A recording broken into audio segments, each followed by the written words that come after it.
Hey, everybody. Welcome back to another episode of Samp&Chance.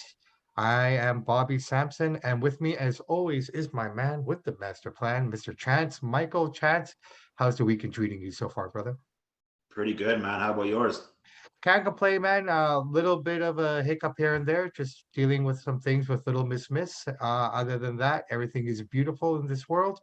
Grateful for everything that we have and everything that we're going to get as we keep going here. But hey, before we get going any further, everybody who's listening and anyone who's kind of just tuning in or wanting to check us out, take a moment right now to just go down to the bottom of that screen. I'm looking at that little corner right now myself. Please just subscribe and like. And like I said, we're getting some numbers now. We're getting a little bit more traction, it seems. So we kind of want to keep building off of that. Uh, the more subscriptions we get, the more better content we can produce. Allows us, it gives us more freedom to do more things that we really want to do and to get out for you guys.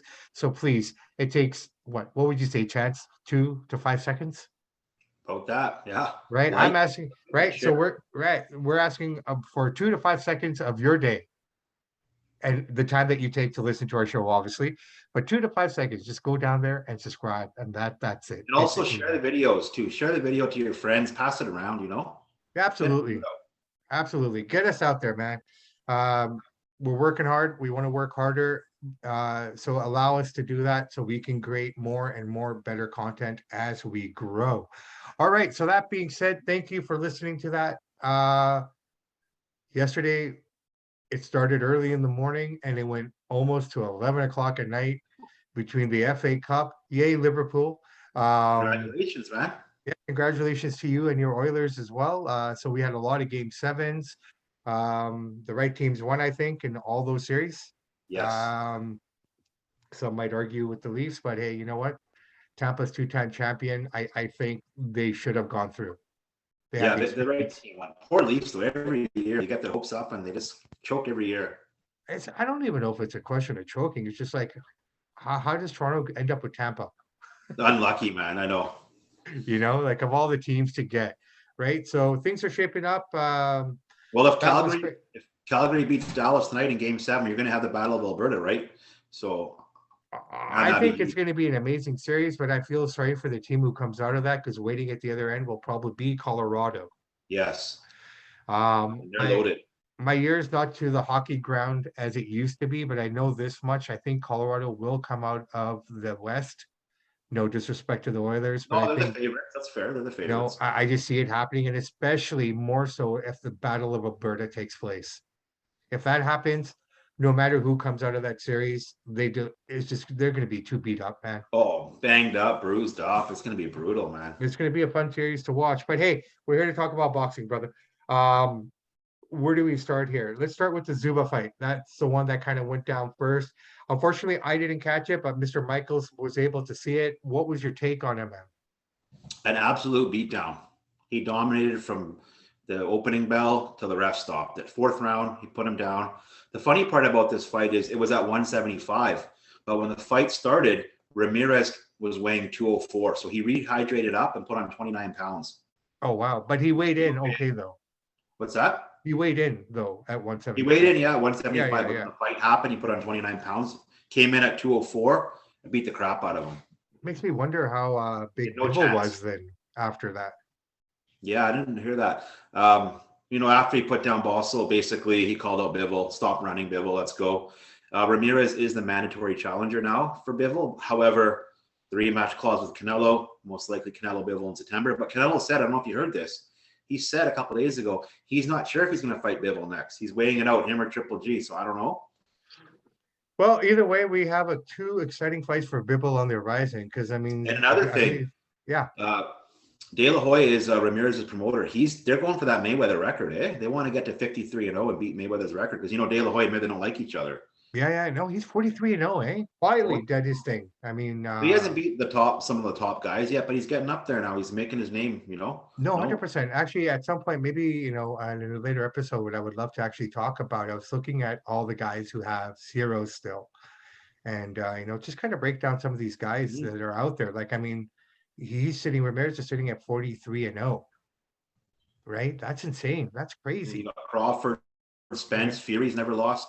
Yeah, exactly. So you got a wide list of guys who still walking around with a zero beside them. I would love to talk about some of those guys and see where they've come from and what they've done and who are the opponents. Like, what's the quality? How like I look at like Canelo, for example, 64-2. Okay, granted, 64-2.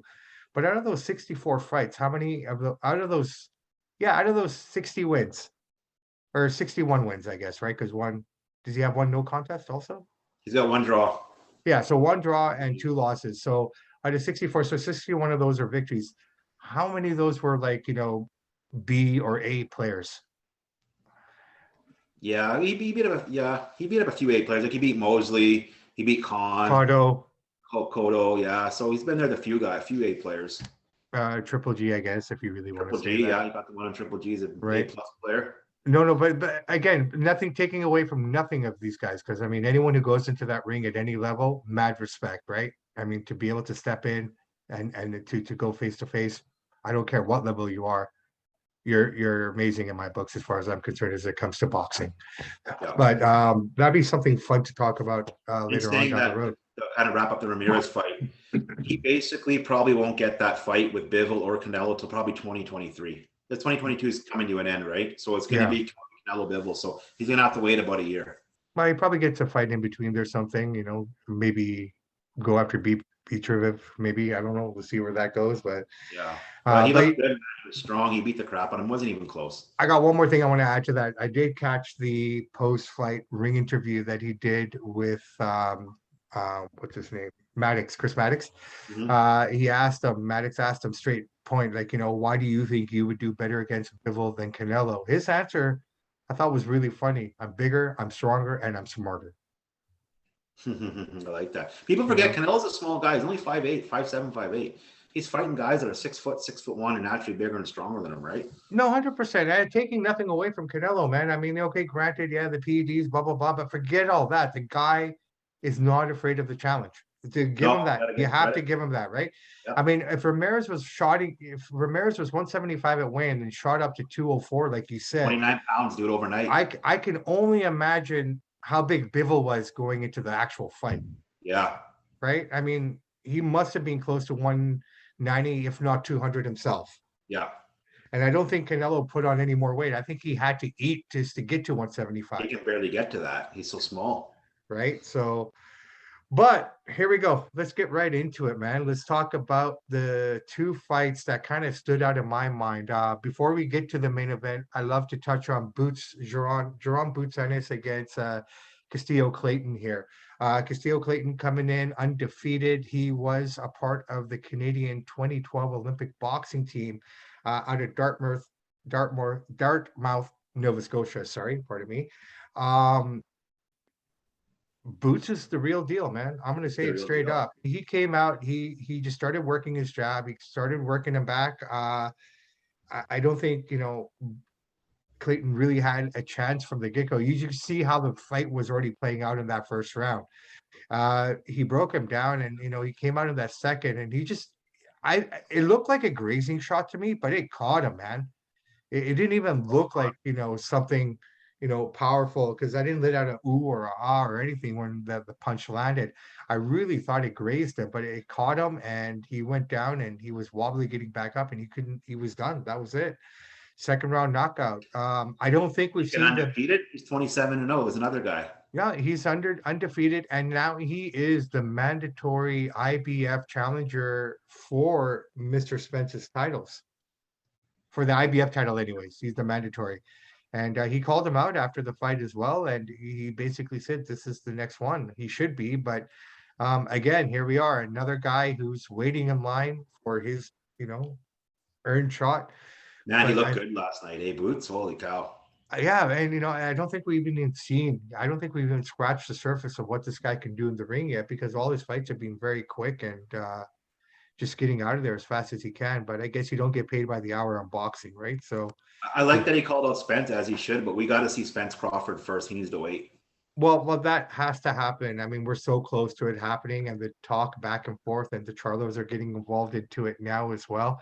But speaking of the Charlos and Earl Spence, Is it safe to say that Derek James should be trainer of the year this year, barring something so spectacular that he's the only guy, in my opinion, that should be trainer of the year? I mean, he's got one undisputed king. If he gets that fight for Errol with Bud, he potentially could have two kings in his camp. He's on pace to be trainer of the year for sure. I totally agree with you on He that. has to be. Like I just can't see anyone else coming out and being trainer of the year. Ben Davison, maybe, but again, I think with everything that I've seen from Davison this year, all his guys have had really hard times in their title fights. I mean, you look at Josh Taylor. Josh Taylor basically lost that fight to Cottrell. He did. He lost. I mean, it's not even a question. But The I mean, the judges gave him judges the decision, man. That's the for sure. judges got it wrong. Speaking of Josh Taylor, I talked about it really quick yesterday on our Instagram post. Josh Taylor has been stripped of his WBA title. It's now considered vacant. So one king has been removed as another took his throne. Jermell Charlo is number 7 on the illustrious list of undisputed champions, being the first male to get it done at 154. Clarissa Shields has already done it at 154 in women's boxing, but he is considered to be the first male to accomplish the feat. I would Amazing. say, you know what? This fight was awesome. It was great. Better It than the first. was, yeah, it was. I mean, the first one was really cool too. Don't get me wrong, but I mean, they picked up in round 13, and at round 23, this thing ended. I guess you could say in the 10th round. First 3 rounds, Charlo came out. He was really good. He did a lot of things that he didn't do in the first fight in the first 3 rounds early on. That is, meaning he came out. He was more aggressive. Um, he was throwing more, I think, and he was just really being. I think the aggressiveness that he didn't show early on in the first fight, he made up for it here in the first 3 rounds. I gave him 10. I gave him the first 3 rounds 10-9 easy. I think a lot of that had to do with the fact that he knew he had to stay off the ropes. Yeah, He, that was I good at think, pushing back. yeah. So I mean, he was trying to push him back, but he was staying off the ropes. What I loved about this fighter, the flurry of punches near the end of each round. Castano showed early on that he did have a chin. He ate some shots from Charlo. 4, 5, and 6 were kind of a different fight. If you wanted to think so, I would think that the first 3 rounds was one type of fight. Then we go into 4, 5, and 6, which was a kind of a different fight. I gave those 3 rounds to Castano, who started to kind Yeah, of me too. develop his stance and develop his rhythm, and he was kind of getting in there, and he was tagging him a little bit more and whatnot, putting Charlo back on his back foot a bit. But then we get to round 7, That's and when it all changed. I think so, man. That's when Charlo kind of took over. You could Yeah. see the power that I talked about. Is like I said in the little Instagram video that I put out there early in the morning. I thought this would come down to the counter punching, his defense, and the power, which I think, and I'm pretty positive, to believe that it's greater than Castano had. Oh wait, yeah, Um, it was wearing him out. All the heavy body shots, all the headshots. yeah, He was firing down. He was feeling it. right. He was working up and down, up and down. He was working the Yeah. body with that left hook, and the jab was kind of going in down there as well. So he was working the body, he was working the head. And from the 7th round, he did tag him. He did get him with the left hook that staggered Castano, and I think that changed the dynamic of the fight right there. He pushed him back with that punch, and you could see he went a little wobbly, but he recovered really quick. But I think that was just the beginning of it. 8th round was pretty much like 1, 2, and 3. He just kind of attacked, and kept going. Now that 10th round, man, that was insane. Again, this is just a testament to Charlo's power, in my opinion. You got a guy here in close with that left hook that just came, like that Mhm. short distance left hook. The amount of power that must have been on that was insane. Caught him in the Um, right spot and he went Caught down. him on Yeah. the right spot, but it was a delayed reaction, which was really interesting. He just kind of caught him. He hit him. You're like, okay, it's just like a short left hook, little inside hook. He tagged him, and I don't know, what was it, 1, 2 to 3 seconds kind of Something like that. And passed, Charlo kind of edge pushed him down a little bit. and he He's just pushed like him, yeah, and he punched just over. kind of came down, and he got up, but I think the referee could have stopped it there. He was on wobbly legs at that point. I don't think he had all his senses and his faculties to him at that point. I'm kind of glad the ref let it go for another one because we didn't want any controversy, right? The second stoppage, like no doubts about it. But the first one, like he was hurt. But in a championship fight, I'm kind of glad the ref let that go. I agree with you completely, but I think there was enough there with the wobbly He could have, legs and but I think whatnot. No Castano's one, camp, like we wanted to go, the ref stopped it early. yeah, no, 100%. I kind of agree with that, but I think my thing is like if a guy's coming back dazed and already confused, at that point you're really taking shots. You don't have your senses about you, and that left little hook to the body is what killed him, right? That put him out, right? So that was the shot that put Brian Castano down. That was the shot that took his title away, and that's the shot that took his O away. Very grateful, very gracious. Both guys showing respect at the end of the fight. Um, Yeah. where do they go from here, huh? Well, Castano's it's going to take a few fights to get back in the championship contenders. He's got to have 2-3 fights. Who Charlo's going to fight next? I'm not sure what he's going to do here. What do you think? It's early to say. I mean, it's like 154. I mean, I'm looking at Boots. I mean, I don't know, right? Yeah. Like, I mean, Boots is there. I mean, if he really wants to, Benavides is there as well. Like, I mean, there's so many little options. I mean, that's the beauty of these. I guess that's the one good thing about these weight classes. One guy can go up 3 pounds or come down 3 pounds to challenge, right? So, I don't know Yeah. yet. Hey, what's next? He didn't call anybody out. He said, wait and see. He didn't really, he Yeah. kind of left it open. I think he's just basking in it, man. I mean, it's an accomplishment. I mean, who do you really call out at that point? You've just taken the throne. Yeah. And you don't, there's really no one I don't think you can call out at this time. No, he's got all the belts. Why would he, right? Like, Right. But I mean, he said it himself. It's going to get busy now between, unification fights and mandatories. I mean, the guy's going to have a busy schedule if he wants to keep all 4 titles. So I could I see Charlo going up to 160 eventually too. He's a big guy. He could easily do that. he talked about it, right? I mean, he did talk about it. He said, 160, I might just do this again at 160. Yeah. Really hyped up in the press conference. Everything was really good. But hey, I want to talk about the punch totals here really quickly, if I can, just to throw out some numbers.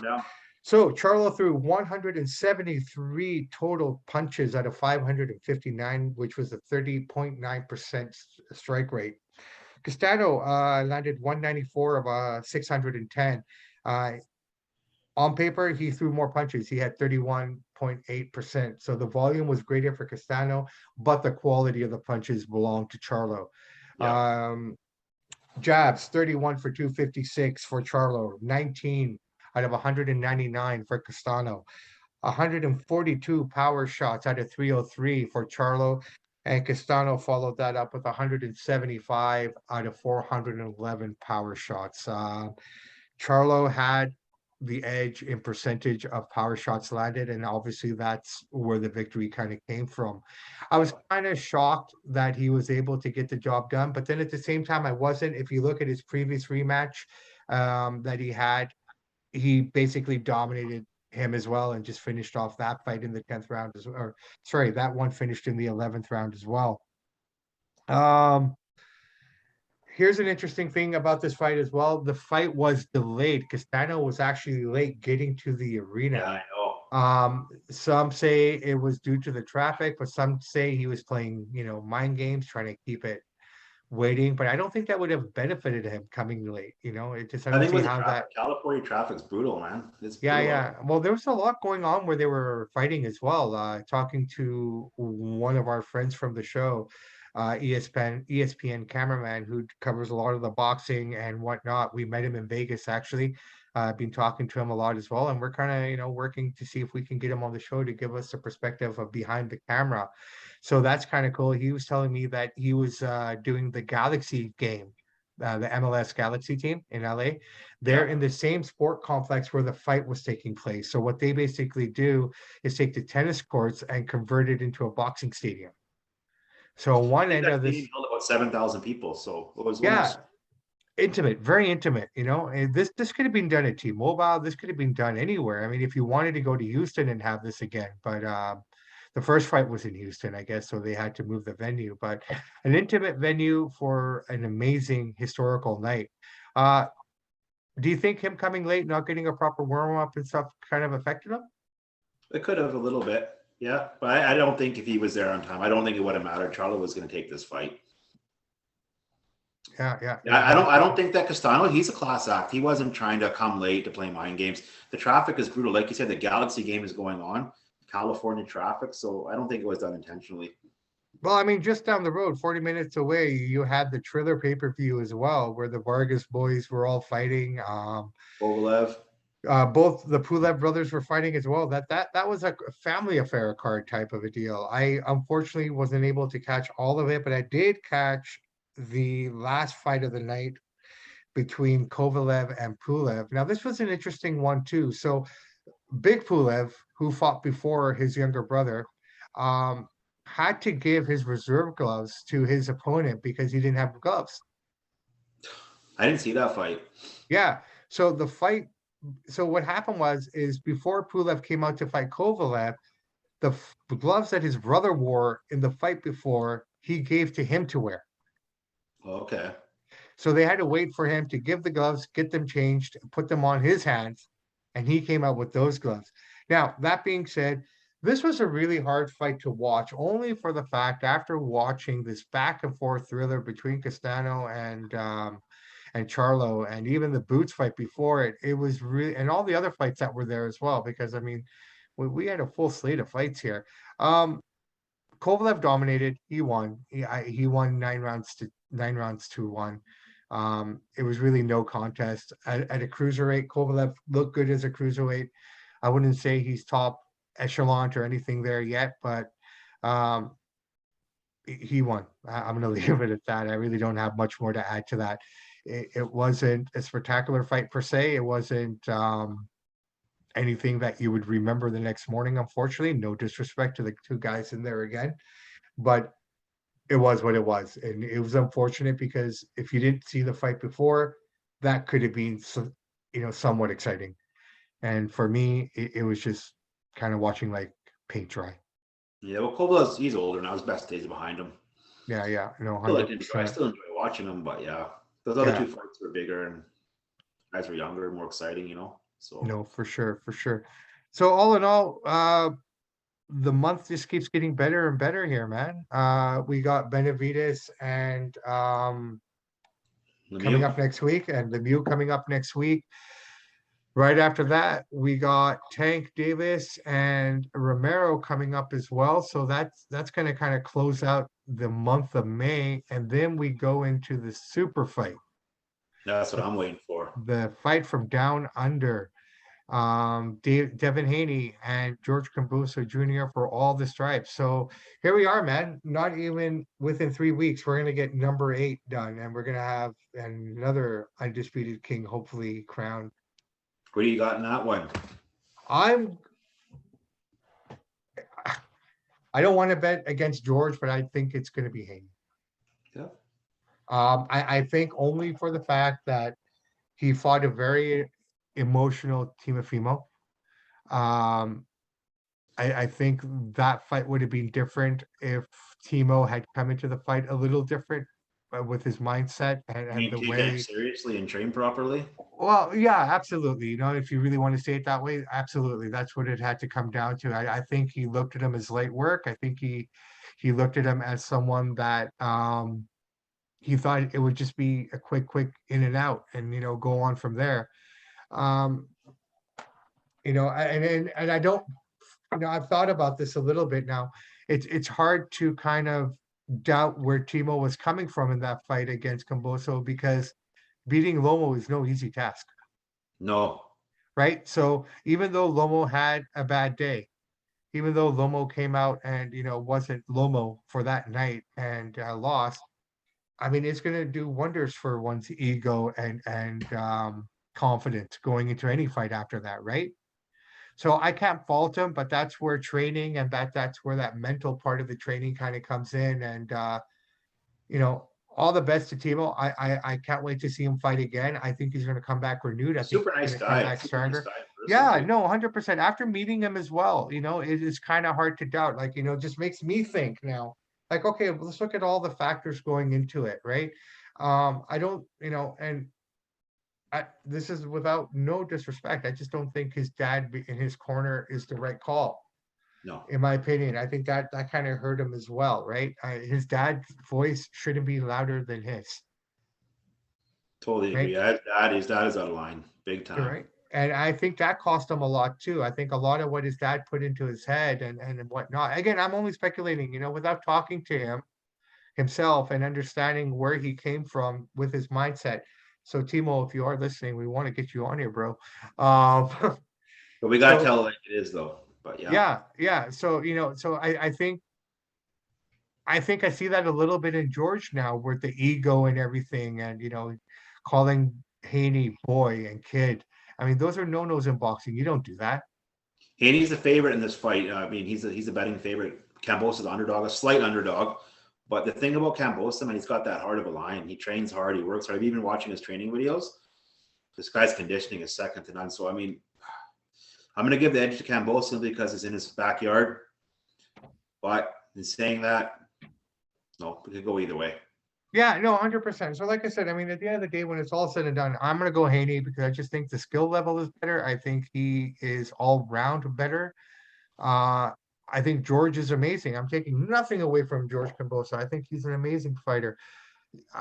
I just think that I got to cheer for Pocky as stablemate, right? That's my favorite fight. I got to go for Cambosa because he's from the no, Pocky. no, So 100%, 100%. I agree with you completely. I wouldn't be disappointed in either way, and I would not be surprised with an outcome either way either. So just to make that clear, but that I crowd's going to do. be wild, dude. They're going to be livid and they're going to be hostile. It's going to be an amazing crowd. They're going to be jacked up for this. Yeah, I know it's going to be fun, and it's going to be really cool because it's going to be in prime time here. So they're staggering it all so they can have it here in prime time. Oh, nice. That'll be So good. yeah, so maybe advantage to Haney then a little bit, right? Because Yeah, I they did that mean, when Pocky fought Jeff Horn in Australia. They staggered it so we could watch it here at proper time, which is good. what time would it be in Australia then? It's probably early in the I don't know. What are they, 8 hours ahead of us? no, dude, they're almost like six, almost close to between 19 and 21 hours ahead. So they'll be fighting, early 10, 11 in the morning. Sunday morning. Yeah. The fight would be Sunday morning. I Yeah. think. I don't quote us on that, man. So yeah, so that's basically what's going to be coming down here in the next little while in the world of boxing. It's going to be fun, man. It's going to be Super, fun. super excited, man. Well, it's a few more big fights coming up. After these couple fights in June, there's not much yet, but we'll see what happens. September is going to be big because Canelo's fighting on the 17th, right? It's the Yeah, Mexican. yeah, So yeah. who No, he fights, definitely. Bivol or Triple G, we'll find out. Probably Bivol, but we'll see. I'm kind of hoping we're there for that one. Yeah, it's those tickets will be $500-600 easily just to You get know in. what though? For that price, it's okay. I think it all well 500, 600 depending where you want to sit, I guess, right? I mean, No, that's for top bowl. oh, that's top bowl, eh? So yeah, so as I was saying before, Canelo versus Bivol, the cheapest seat in the MGM was $450 American. Wow. Where we sat for the Valdez Stevens Yeah, yeah, fight, yeah, yeah, yeah, yeah. $450. Bivol Well, rematch 2 up. If it's Triple G, it won't be in Vegas. It's going to be at SoFi Stadium because that's a bigger fight. but if it's in SoFi Stadium, then the tickets would obviously be cheaper. I mean, Yeah, so if you capacity, fight Triple G, yeah, you the get in front. capacity and whatnot. But hey, like I said, either way, that's the goal. That's what we're kind of aiming for. So, we also want to catch history. We want to be there for history. So this is why I say like and subscribe, so we are able to go and do these things and get the coverage and all the good stuff that you guys want to see out to you. So yeah, I know an exciting night of fights. I can't complain. All the right people won across the board, in my opinion. Yeah, I agree. Um, Unfortunately, I would have loved to seen a bit more Boots and Castillo go. I don't think Castillo is a bad fighter. I just think he got caught.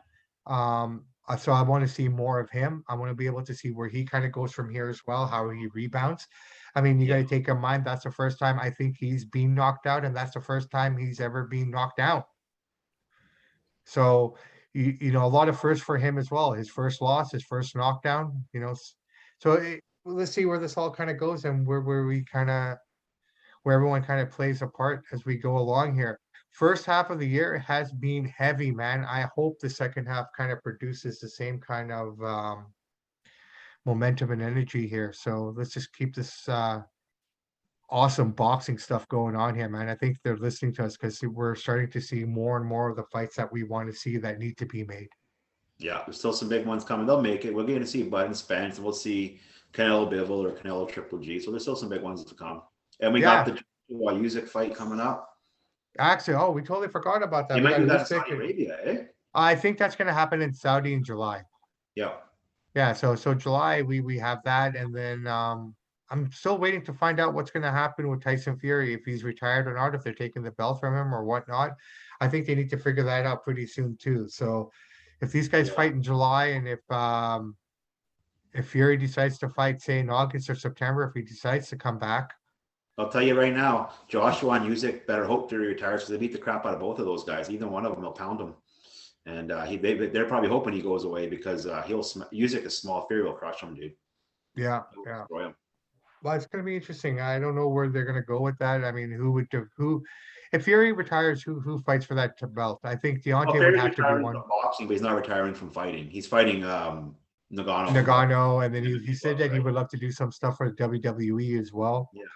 Speaking of wrestling, very quickly, so we have a lot of cool stuff happening this week in the world of wrestling, some local shows, and so we're going to touch on that on the next wrestling podcast here for you guys.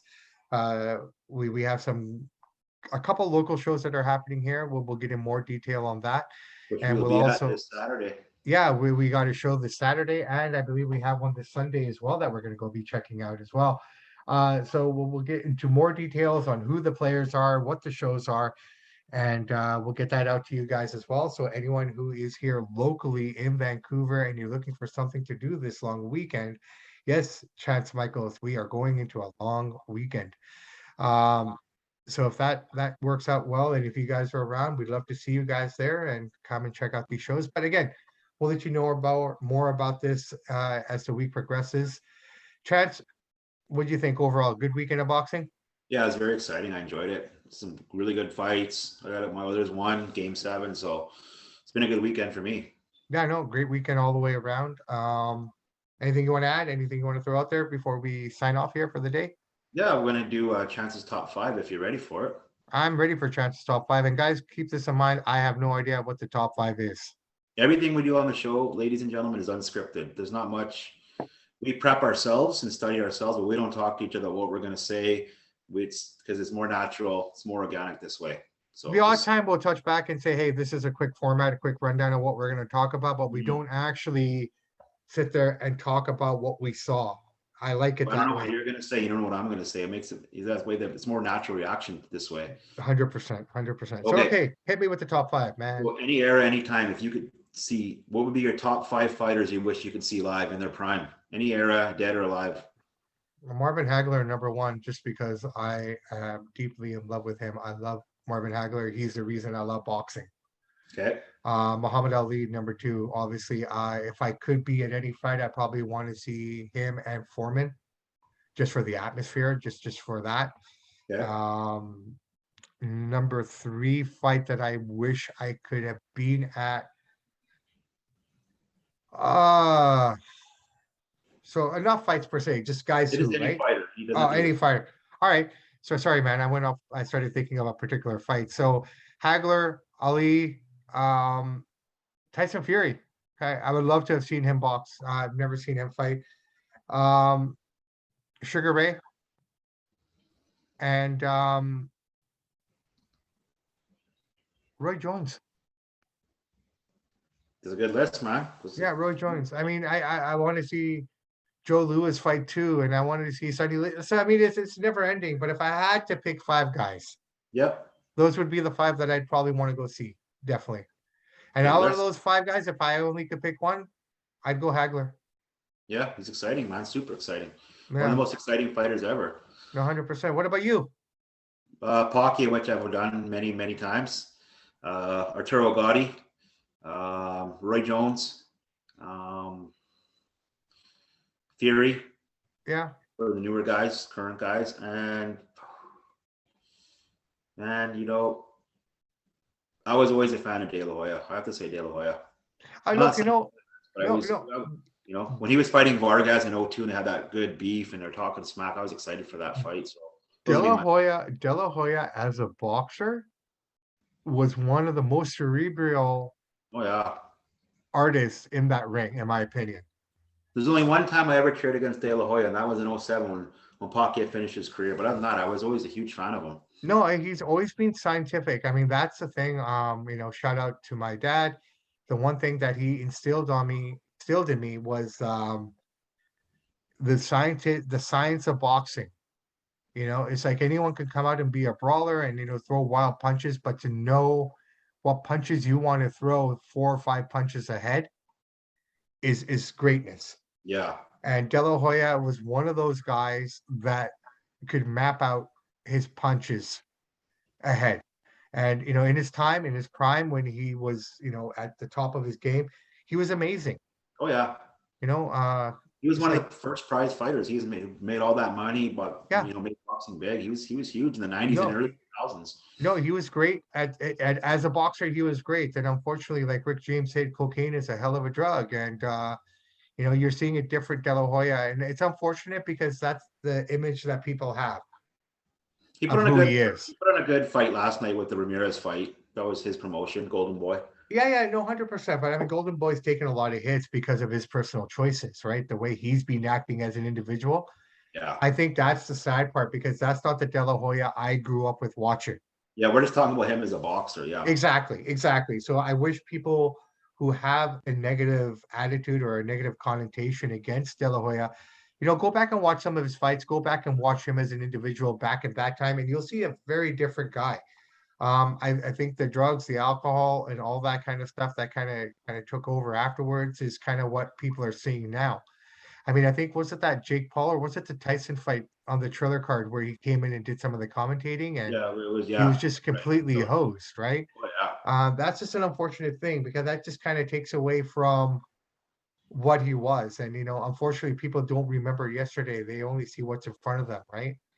It's too bad. He takes so many headshots as a boxer. We don't know what kind of brain damage he has, and that's affected and altered his brain chemistry to make him want to get hammered all the time. Because when he was training, he wasn't. They didn't say he wasn't partying really, like all the coke and the booze he does now. He was focused on his training. But since he retired, I don't know. I think a lot of that has to come down to exactly what you said, not being able to train, not having something coming up. And when you live that kind of life where your adrenaline is constantly going, maybe for a fight or training for a fight or just in that mindset, the natural endorphins and the chemicals that your body will produce, stops producing. And you're Absolutely. looking for that rush. Yeah. So if you don't handle it the right way, if you don't deal with the right way, the first thing you're going to go to are the chemicals, man. And the And chemicals are going to give you that he feeling. absolutely destroyed one of my heroes, Arturo Gatti, in 2001. He beat the crap out of him, finished him, knocked him down. I was like, man, that's when I really noticed. Like, this he's amazing. Yeah, no, he's He the real made deal, Arturo man. Gatti look like a B-level fighter as far as skills go. It was crazy. Did he catch a Toro though near the end of his career, or was he in his prime No, still? no, Arturo was only 29 when he fought him. Mm. We was just getting started. All right, man. Well, that Yeah, was pretty good. That's really fun. I'm looking forward to what's coming up here in the next little while. Guys, thank you so much for taking the time for listening to us. I really, really appreciate it. Here in Vancouver, it is raining and dreary. So here you go, man. Here's something to listen to. Curl up in your blankets, grab your favorite snacks. Thank you for letting us into your ears. I am Bobby Sampson, Chance joined with Michaels. Chance Michaels. Chance, what do you got to say, man? In the words of the great AC/DC, those who download the podcast, watch the podcast, share with your friends, like and subscribe. We salute you. Yes, guys, thank you so much. Listen, this is Sunday. We're starting the week. So everyone have a great start to the week. Have a safe Monday, Tuesday, Wednesday, Thursday, Friday, and until we get to the weekend again. Be safe, everyone. We'll talk to you soon. Samp&Chance out.